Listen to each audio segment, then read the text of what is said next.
Hello दोस्तों, नमस्कार। मैं अपने यूट्यूब चैनल में आप सभी का स्वागत करती हूँ। छठ पूजा गीत अच्छा लगेगा तो लाइक कीजिएगा, नए मेरे चैनल पर तो सब्सक्राइब कीजिएगा और कमेंट में बताइएगा कैसा लगा मेरा गीत। प्लीज़ आप लोग सपोर्ट जरूर कीजिएगा मुझे। जय छठी मैया।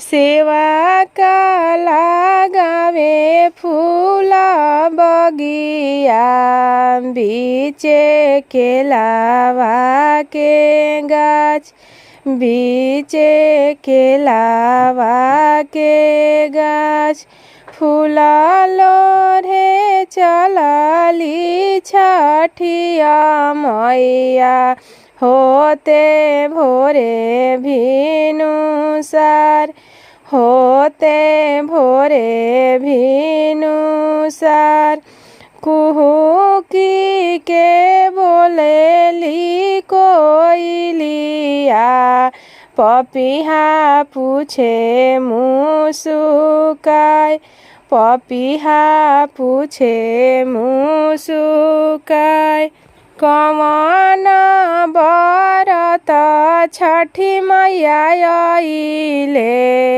आइलु भोरे भिनुसार, आइलु भोरे भिनुसार, मद मद बसमुसुकाई,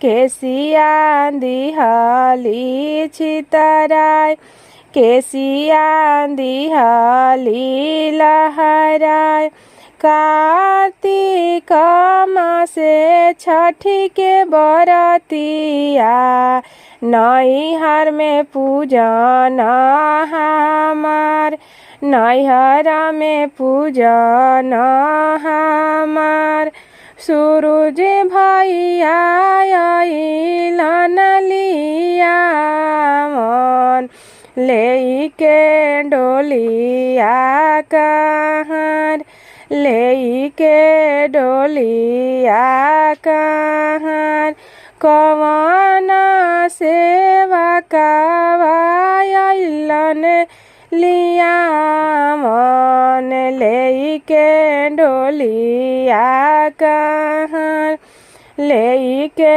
डोलिया कहर, बाजन बाजे मोरी घटिया, परबैतिन जो हेली मोरो बाट, तिवाई जो हेली मोरो बाट, बाजन बाजे मोरी घटिया, परबैतिन जो हेली मोरो बाट, तिवाई जो हेली मोरो बाट, सेवा का लगावे फूला बगिया, बीचे केलावा के गाछ, बीचे केलावा के गाछ।